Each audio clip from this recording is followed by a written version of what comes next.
बिस्मिल्लाहिर्रहमानिर्रहीम, अस्सलाम वालेकुम। प्रोग्राम इख्तिलाफ राय के साथ मैं हूं इफ्तिखार काज़मी।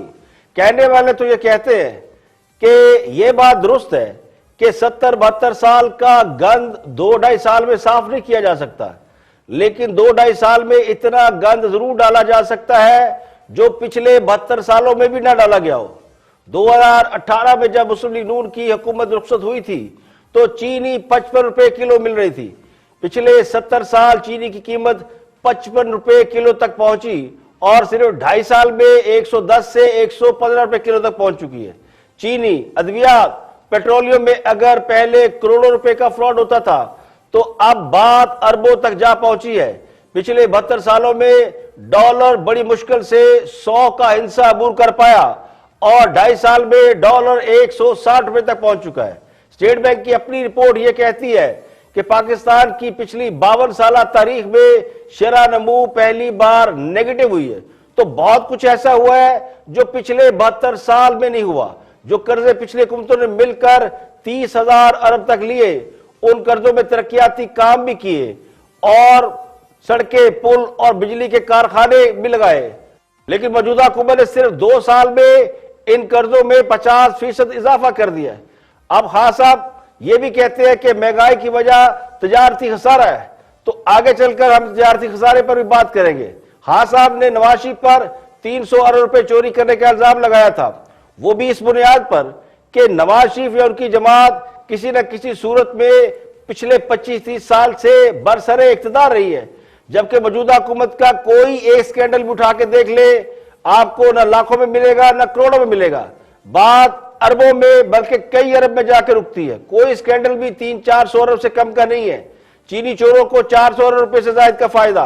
पेट्रोलियम का स्कैंडल तो उससे कई गुना ज्यादा बड़ा है। जहां पे अद्वियात और तिब्बी आलात महंगे खरीदने का इल्जाम है तो इसकी मालियत भी 20 अरब रुपए बनती है। साफ पानी फिल्ट्रेशन का एक बहुत बड़ा स्कैंडल है जिसमें 13 करोड़ से ज्यादा करप्शन का इल्जाम है। तो पिछले हुकूमतों के आप करप्शन के स्कैंडल उठा के देख ले तो आपको इसी तरह के स्कैंडल मिलेंगे, जबकि करंट दौरे हुकूमत में आप देखें तो कोई स्कैंडल भी अरबों से कम का नहीं है। किसी साहब का हुकूमत ने ना रियासत मदीना का नारा लगाया था, ना उसके ख्वाब लोगों को दिखाए थे। हाँ साहब तो शुरू से लोगों को बताते हैं कि वो मदीना की रियासत के लिए काम कर रहे हैं, लेकिन अगर नारे देखे तो कुछ और अमल देखे तो उसमें जमीन आसमान का फर्क नजर आता है। चेयरमैन सीपीआई जनाब जनरल आसिफ बाजवा पर अरबों रुपए करप्शन के इल्जाम लगे हैं और शुनीद ये कि वो भी पतली गली से निकल चुके हैं। अब ना जाने ये सच है या झूठ है, क्योंकि ना इसकी सरकारी सतह पर तस्दीक हो रही है न तरदीद हो रही है, लेकिन ये बात जुबान ज़द-ए-आम है कि खान साहब को सिर्फ मुखालफीन ही करप्ट नजर आते हैं और उनके इर्द गिर्द जो भी लोग करप्शन में मुलव्वस पाए जाते हैं उन्हें एनआरओ मिल जाता है कि माल समेटो निकलो। जहांगीर तरीन, जफर मिर्जा, क्यानी, परवेज खट्टर, जुल्फी बुखारी, दर्जनों नाम ऐसे हैं जिन पर उंगलियां उठ रही हैं। अब सूरत हाल ये है कि नैब भी खान साहब की फरमाइशें पूरी कर करके थक चुका है और आजकल सारा जोर FIA और एंटी करप्शन पर है। और एंटी करप्शन को भी करप्शन सिर्फ हुकूमती मुखालफीन में दिखाई दे रही है। छोटे मोटे मुकदमात में मौजूदा और साबिक अरकान असेंबली को पकड़ा जा रहा है ताकि उनका वोट बैंक भी मुतासर हो और वो खुद भी दबाव में आकर या तो अपनी जमात छोड़ दें या फिर अपनी इज्जत बचाते फिरें। कल तक जो काम नैब से लेने की कोशिश की जा रही थी अब एंटी करप्शन से लिया जा रहा है। तो फर्क सिर्फ ये है कि नैब में पकड़ा जाए तो रिहाई मुश्किल से मिलती है और एंटी करप्शन में अदालतों में पेश करना पड़ता है। मुल्तान में यही हुआ, MNA को पकड़ा गया, फिर गुजरावाला में साबिक वफाकी वजीर गुलाम दस्तगीर खान के खिलाफ एंटी करप्शन का मुकदमा, फिर आज साबिक MP अफजल खान और सरफराज अफजल को गिरफ्तार कर लिया गया। तो खान साहब को मुखालफीन की आंख का बाल तो नजर आ रहा है, लेकिन अपनी आंख का शैतीर उन्हें दिखाई नहीं दे रहा। तो लगता यूं है कि हुकूमत ने अब मुस्लिम लीग की जड़ों पर हमला शुरू कर दिया है और उनकी रूट्स को काटने की कोशिश की जा रही है।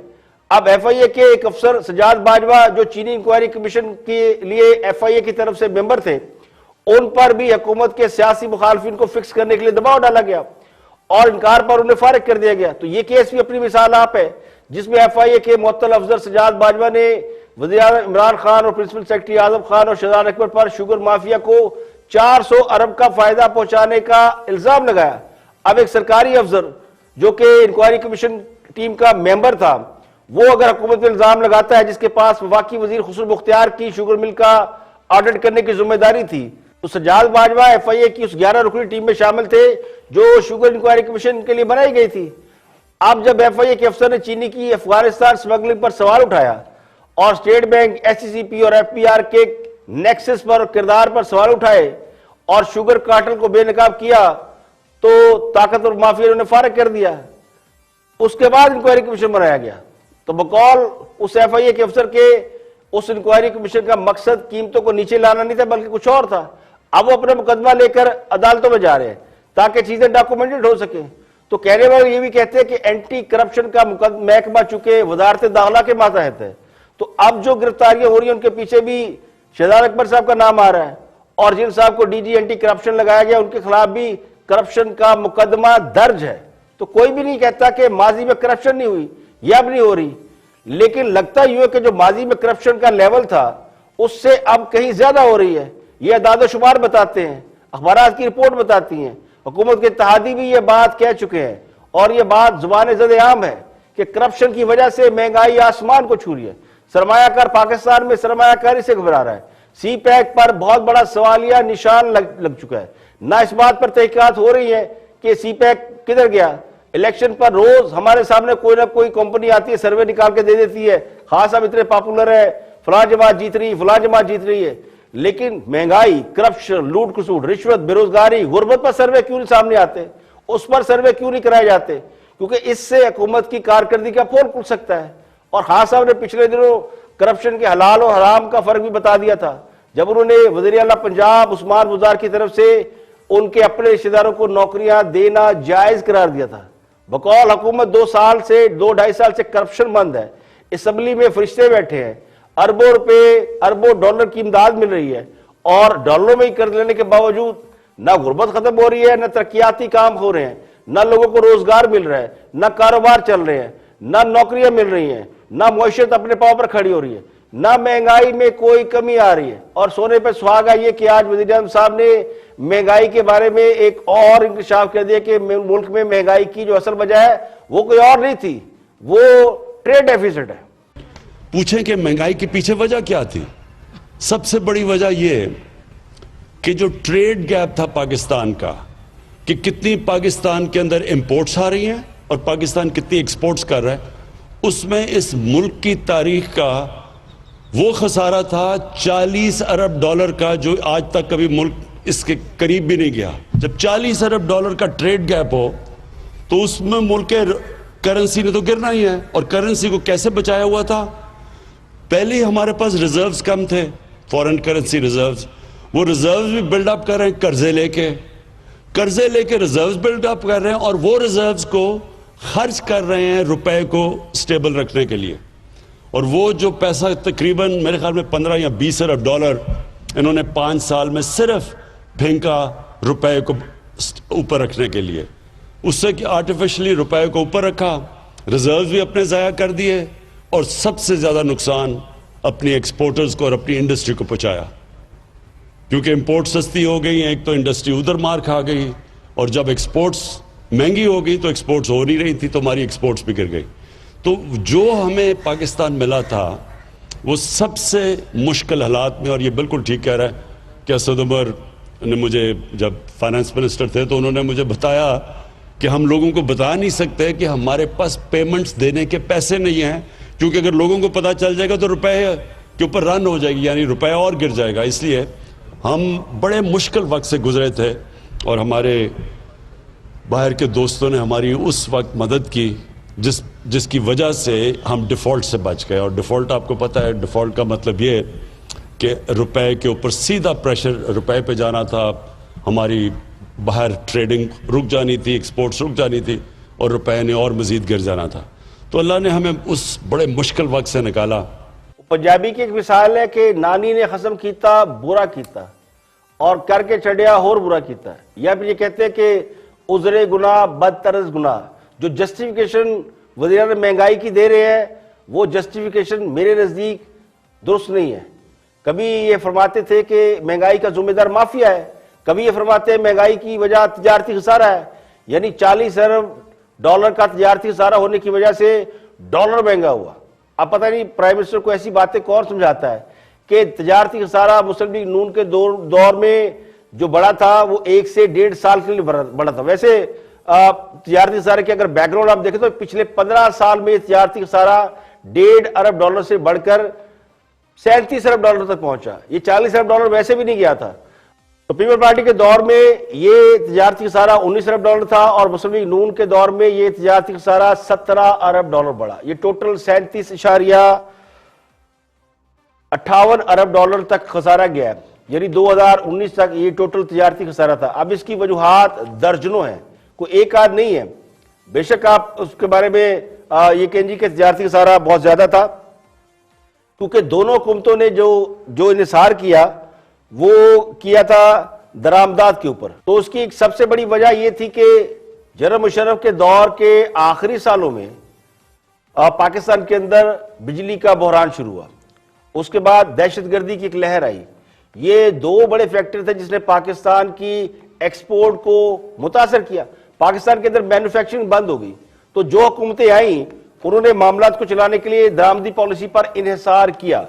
आप उस पॉलिसी को गलत कह सकते हैं, सही कह सकते हैं, लेकिन हर हुकूमत की प्रायोरिटीज होती है कि वो मुल्क को कैसे चलाए। तो पीपल पार्टी ने $19 अरब का ट्रेड डेफिसिट जनरेट किया और मुस्लिम लीग नून ने $17 अरब का ट्रेड डेफिसिट जनरेट किया। अब फर्क दोनों में भी है। मुस्लिम लीग नून के दौर में सी पैक पर काम हो रहा था, पाकिस्तान में बिजली के कारखाने लग रहे थे, तरक्याती काम हो रहे थे, बाहर से सामान खरीदा जा रहा था। तो बिजली की पैदावार बढ़ाने का मकसद कारखाने चलाना, कारोबार बढ़ाना और आपकी एक्सपोर्ट को बढ़ाना था। ये 2-3 काम उसी सूरत में हो सकते थे जब आपकी इन्वेस्टमेंट होती। तो ये ट्रेड डेफिसिट बढ़ने की वजह ये थी। और पाकिस्तान की चूंकि जो बरामदात थी वो $23 अरब थी और जो दरामदात थी वो $60 अरब तक पहुंच चुकी थी। तो ये $37 अरब का जो डिफरेंस आया, इसको अगर राउंड फिगर में ले लें तो $38 अरब हो सकता है। ये था तजारती खसारा। तो खान साहब के दौर में तो ये सारे काम बंद हो गए, यानी ना काम करेंगे ना मिस्टेक होगी, तो तजारती खसारा भी कम हो गया। अब सी पैक भी ऑलमोस्ट जो हमारी इतला था उसके मुताबिक वो रैप अप हुआ है, बंद पड़ा है। उसके चेयरमैन कहाँ गए? वो जो अथॉरिटी बनाई थी उसके बारे में हुकूमत खुद कह चुकी है, वो खत्म हो चुकी है, तो वो भी होल्ड पे चला गया। इसके अलावा कोई और डेवलपमेंट का काम हुआ नहीं। तो फिर ट्रेड जब हो ही नहीं रही और इस वक्त भी अगर हम एक्सपोर्ट कर रहे हैं तो वो $20 अरब से ज्यादा की नहीं है, ये पिछली हुकूमतों से $3-4 अरब कम है। अब जबकि बिजली मौजूद है, हर चीज मौजूद है जिसके लिए हमने इतना पैसा खर्च किया था, तो उसमें से जो हमें कमाना था वो तो हम कमा नहीं रहे। तो वज़ीर-ए-आज़म साहब, महंगाई की वजह तजारती खसारा नहीं है, बल्कि वो माफिया है जो अरबों रुपए कमा रहा है और उसको रोकने वाला कोई नहीं है। कोई चीनी में माल कमा रहा है, कोई अद्वियात पर हाथ साफ कर रहा है, कोई पेट्रोलियम से माल बना रहा है। अब मुझे बताएं, पेट्रोल पे रातों रात पेट्रोल की कीमतें बढ़ाई गई और लोगों ने अरबों रुपए उसमें से कमाए, उसकी इन्वेस्टिगेशन होनी थी, वो कहां गई?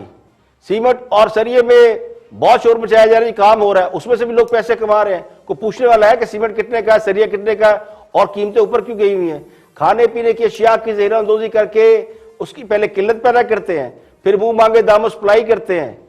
किल्लत भी मसनूई है और डिमांड भी मसनूई है और सप्लाई से अरबों डॉलर कमाए जाते हैं। तो वज़ीर-ए-आज़म ने जो महंगाई की वजूहात बताई है वो मेरे नजदीक गैर मुतलका है। हमें इकानमी का बहुत ज्यादा पता नहीं। बहुत से लोग ये कहेंगे जी कि आप कौन सा इकोनॉमिस्ट है जो इकोनॉमी में बात करते हैं, तो माजरत के साथ प्राइम मिनिस्टर भी नहीं लगता कि उनको इकोनॉमी के बारे में पता, उन्हें भी ब्रीफिंग दी जाती है और हम तो जो मालूमात दस्तियाब उसके मुताबिक बात करें कि अशिया की कीमतों में इजाफे का ताल्लुक डॉलर से नहीं है।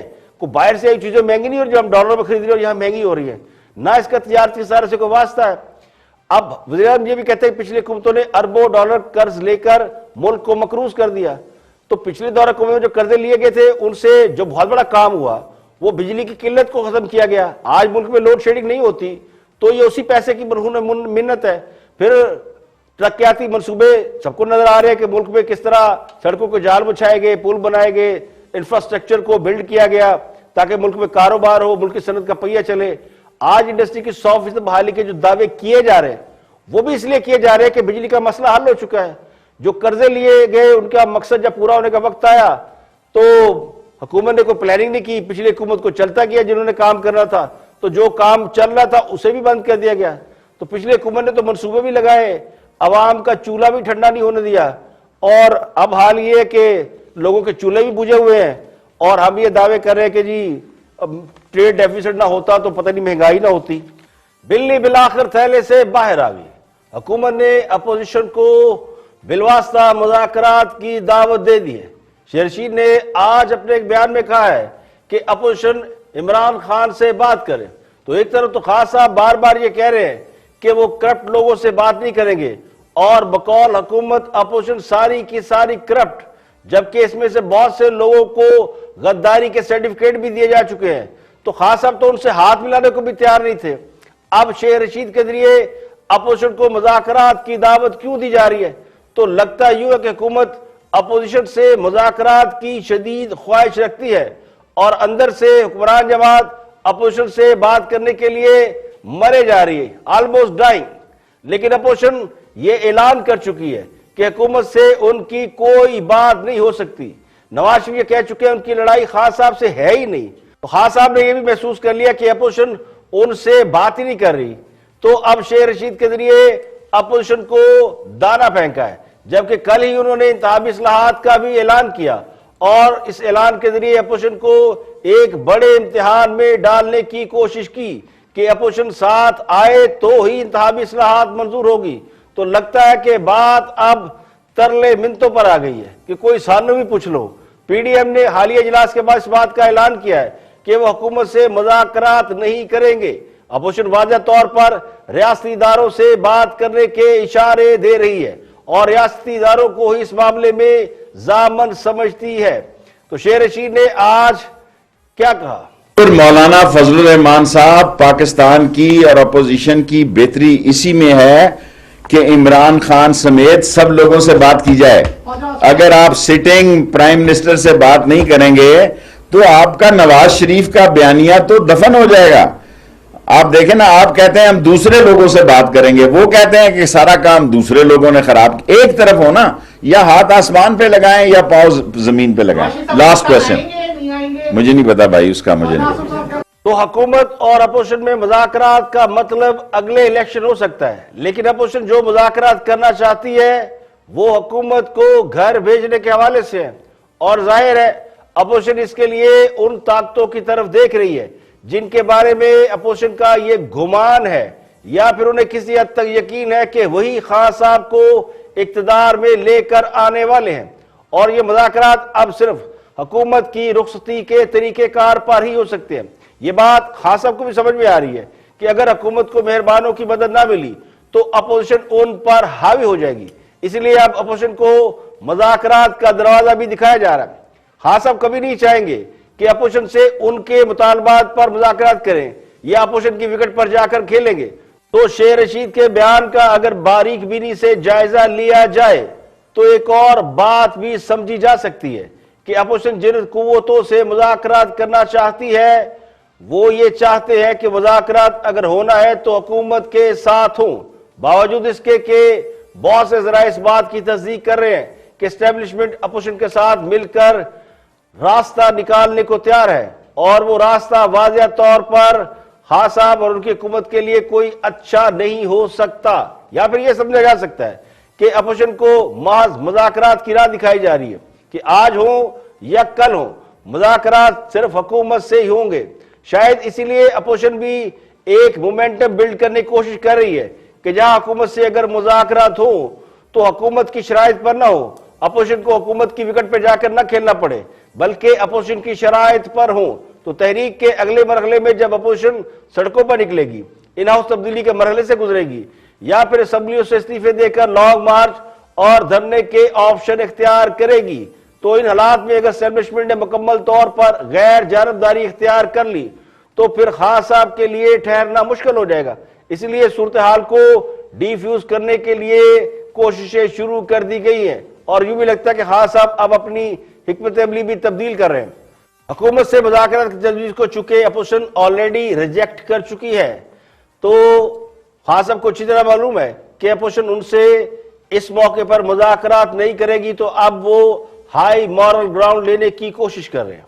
यहां पे लेंगे एक ब्रेक और ब्रेक के बाद वापस आएंगे और भी हम मौज़ूआत आपके साथ शेयर करेंगे। हमारे साथ रहिएगा।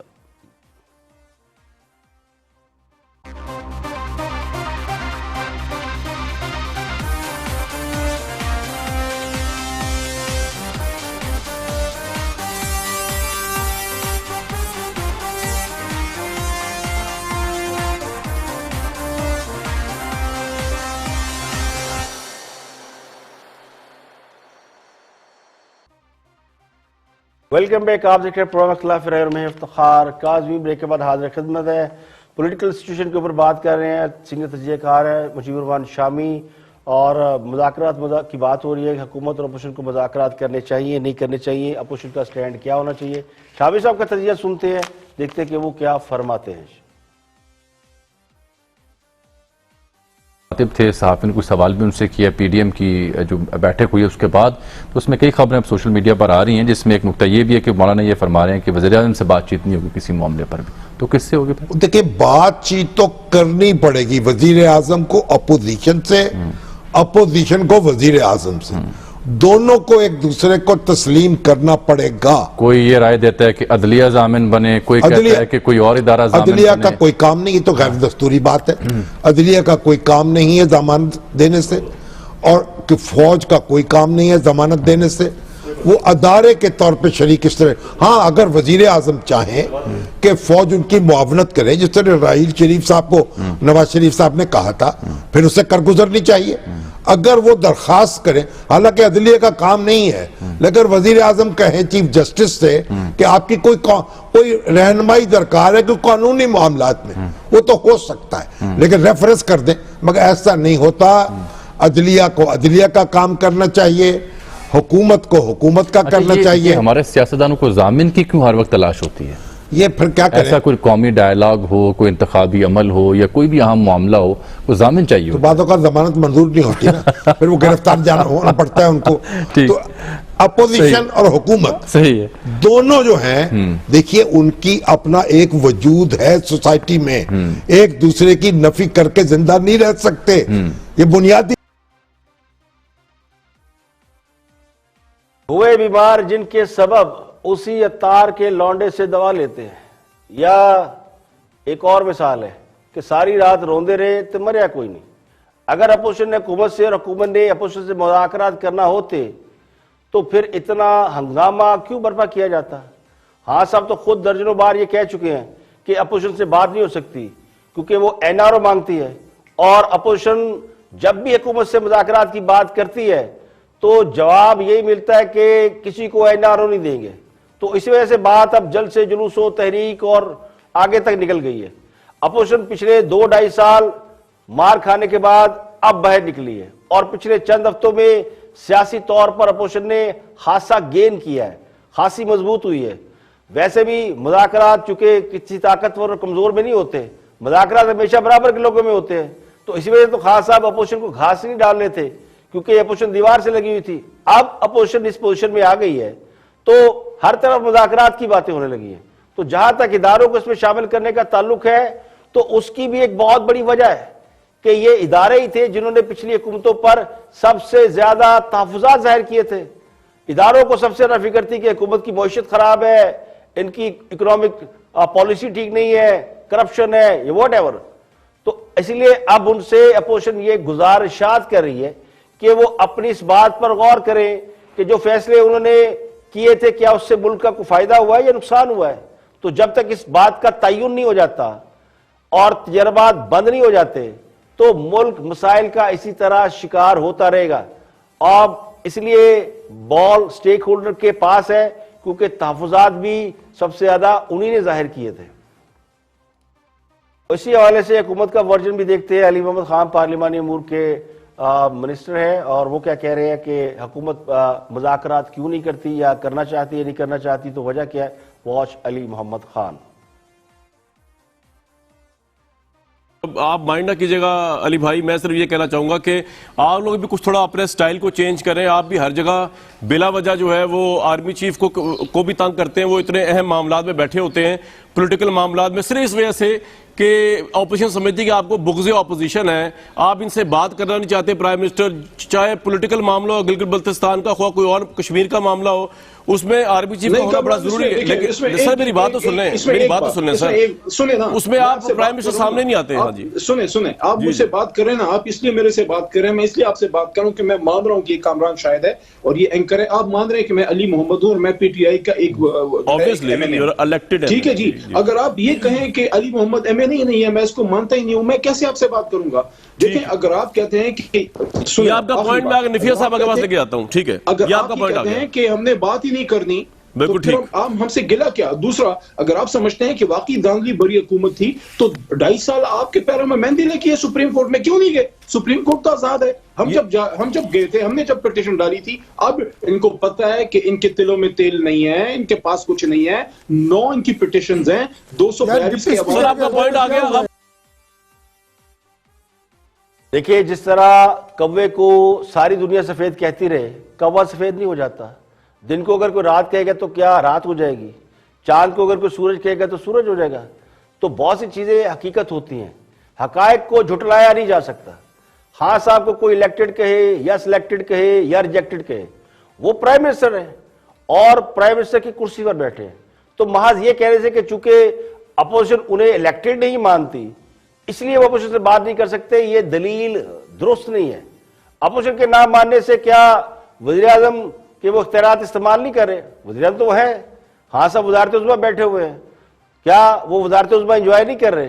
तो मसला ये नहीं कि कोई आपको मानता या नहीं मानता, एक हकीकत है और ये रियलिटी है कि ही इज प्राइम मिनिस्टर और प्राइम मिनिस्टर रियासत का सरबराह होता है।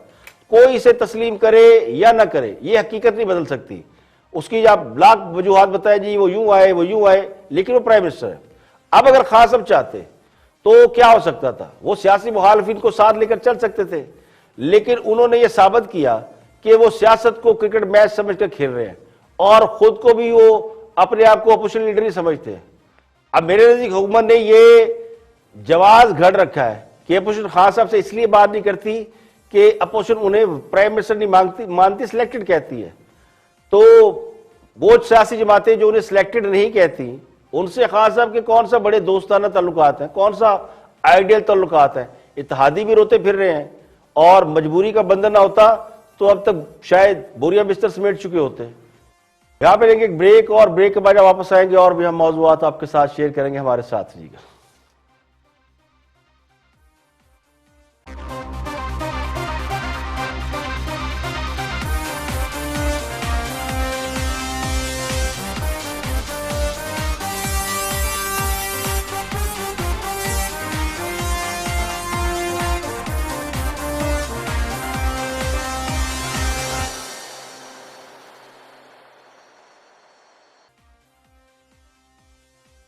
Welcome back. आप देख रहे हैं प्रोग्राम खिलाफ राय और मैं हूं इफ्तिखार काज़मी। ब्रेक के बाद हाजिर खिदमत है। मुस्लिम लीग नून के रहनुमा एहसन इकबाल गुफ्तगू कर रहे हैं नून लीग के बयानी के हवाले से। देखते हैं कि उनका क्या फरमाना है।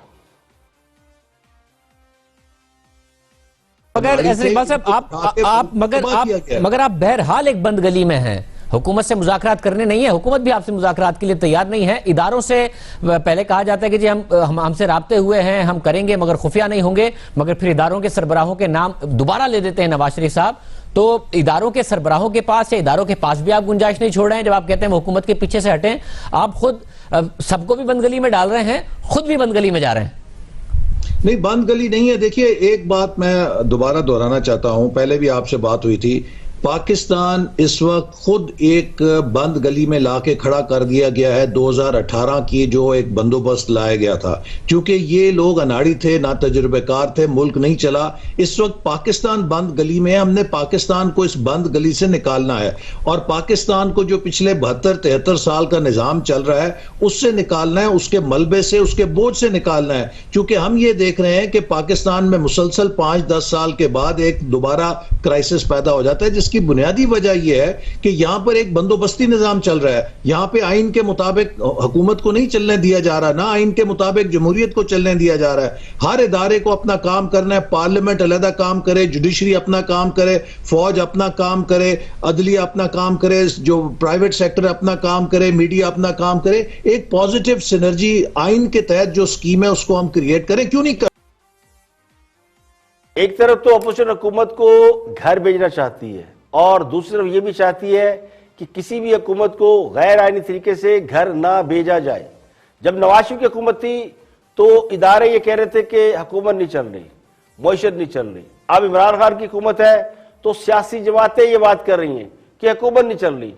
तो ये बिल्ली चूहे का खेल है जो कई साल से जारी है। अब इसमें जो मोटा मोटा फर्क है वो ये है कि पिछले 10 साल जो पॉलिटिकल हुकूमतों ने मुकम्मल किए वो इस मुआहिदे के तहत ही पूरे किए थे कि किसी हुकूमत को गैर आईनी तरीके से नहीं गिराया जाएगा, ना ही किसी तीसरे को यह मौका दिया जाएगा कि वो हुकूमत को गिराए, और ना ही एक सियासी जमात किसी दूसरी सियासी जमात के खिलाफ इस्तेमाल होगी। तो इसका नतीजा क्या निकला? इसका नतीजा एक तीसरी जमात की सूरत में सामने आया। एक तीसरी जमात तैयार की गई। खान साहब पॉलिटिकल स्ट्रगल कर रहे थे, मैदान में मौजूद थे, एक अच्छा फेस थे, पॉपुलर लीडर थे, तो उन्हें ताकत के इंजेक्शन लगाकर हुकूमत थमा दी गई। इस वक्त 11 सियासी जमातें इस फैसले के खिलाफ जमा हो चुकी हैं। चूंकि इस हुकूमत को आईनी और कानूनी माना नहीं जा रहा, इसलिए इसे हटाने के लिए ये ऑप्शन इख्तियार किए जा रहे हैं जो इसे गैर आईनी समझते हैं। और अगर गैर जायज होकर देखा जाए तो महज 2 सियासी जमातों को इक़्तिदार से बाहर करके मुल्क को फायदा नहीं हुआ, नुकसान हुआ है, और जीडीपी सुगड़ कर रह गई है। मौशत और महंगाई के हालात सबके सामने हैं। और आम खबर यह कि नायब मुस्लिम लीग नून के रहनुमा एहसन इकबाल के खिलाफ करप्शन का रेफरेंस एहतसाब अदालत में दायर कर दिया है। नायब की जानिब से दायर करदा रेफरेंस के मतन में कहा गया कि एहसन इकबाल ने नारोवाल स्पोर्ट्स सिटी मंसूबे में इख्तियारात का नाजायज इस्तेमाल किया। रेफरेंस के मुताबिक एहसन इकबाल ने फेडरल हुकूमत के फंड सूबाई मंसूबे पर खर्च करवाए। रेफरेंस में साबिक DG sport board Akhtar Nawaz Ganjeera भी नामजद मुलजम है। एहसन इकबाल को नैब ने इस मुकदमे के सिलसिले में कुछ अर्सा कबल गिरफ्तार किया था, जिन्हें बाद में अदालत से जमानत पर रिहाई मिली थी। जेल से रिहा होते ही एहसन इकबाल को नैब ने दोबारा तलब करके उनसे पासपोर्ट जमा करवाने के लिए कहा था। नैब के मुताबिक एहसन इकबाल ने बतौर वजीर मनसूबाबंदी इख्तियारात का नाजायज इस्तेमाल किया। एहसन इकबाल ने नारोवाल स्पोर्ट मंसूबे की लागत को गैर कानूनी तौर पर बढ़ाया और 3.5 करोड़ रुपए के मंसूबे की लागत 10 करोड़ रुपए तक पहुंच गई। लागत बढ़ाने की इजाजत सेंट्रल डेवलपमेंट वर्किंग पार्टी से नहीं ली गई। नैब के मुताबिक लीगी रहनुमा ने इख्तियार कर जायज इस्तेमाल करते हुए स्पोर्ट्स सिटी कॉम्प्लेक्स तामीर कराया, जिसमें 6 अरब रुपए की खुर्द-बुर्द का भी इल्जाम है। और नैब का यह भी इल्जाम है कि स्पोर्ट्स सिटी कॉम्प्लेक्स भारतीय सरहद से सिर्फ 800 मीटर दूर है। 44 एकड़ पर यह तामीर किया गया, जिसके लिए पीएसडी में खसूसी रकम भी रखी गई थी। एहसन इकबाल ने प्रोजेक्ट डायरेक्टर की अदम तकर्री से वाकफ होने के बावजूद अहकाम दिए और फंड को इस मंसूबे पर खर्च किया। और सुप्रीम कोर्ट ने खैबर पख्तूनख्वा में बल्दियाती इंतखाबात न कराने पर सख्त नाराजगी का इजहार किया है। Attorney general election commissioner advocate general KP को नोटिस जारी कर दी। जस्टिस काजी फाइजा की सरबराही में सुप्रीम कोर्ट के 2 रुकनी बेंच ने खैबर पख्तूनख्वा गवर्नमेंट एक्ट 2013 की शिक्स 39 और 41 पर अमल दरामद से मुतल्लिक केस की समाअत की। जस्टिस काजी फाइजा ने रिमार्क्स दिए कि आइन पर अमल दरामद न हुआ तो केपी के हुकूमत के खिलाफ तौहीन अदालत की कार्रवाई करेंगे। 14 माह गुजर गए, बल्दियाती इंतखाबात क्यों नहीं कराए गए, अवाम के हकूक की खिलाफ वर्जी नहीं होने देंगे। तीसरी दुनिया के मालिक में पहली दुनिया का तर्ज हुक्मरानी इख्तियार किया जा रहा है। जस्टिस काजी फाइजा ने कहा कि मुल्क में हर तरफ वीआईपी कल्चर के तहत रूट लगे होते हैं। क्या ऐसी होती है रियासत मदीना? हर तरफ मशीन गने लगी नजर आती हैं। कुछ हुआ तो क्या ये गने अवाम पर चलेंगी? कश्मीर पर इलेक्शन कराने की बात करते हैं, लेकिन सूबे में बल्दियाती इलेक्शन नहीं करवाते। क्या सूबे में अवाम के हकूक नहीं है? बल्दियाती इंतखाबात ना करवा कर अवाम के हकूक पर डाका डाला जा रहा है। हर तरफ लोग शाहाना तर्ज जिंदगी गुजार रहे हैं। एडवोकेट जनरल खैबर पख्तूनख्वा के पेश न होने पर अदालत ने इजहार बर्फी करते हुए कहा, क्या एडवोकेट जनरल केपी के बहुत मसरूफ आदमी हैं, अवाम के पैसे से तनख्वाह लेते हैं, उनका अदालत में पेश होना उनकी बुनियादी जिम्मेदारी है। आज के लिए इतना ही। कल फिर हाजिर होंगे मजीद खबरों तबसों तजियों के साथ। प्रोग्राम खिलाफ राय से इफ्तिखार काज़मी को इजाजत दें। अपना बहुत बहुत ख्याल रखें।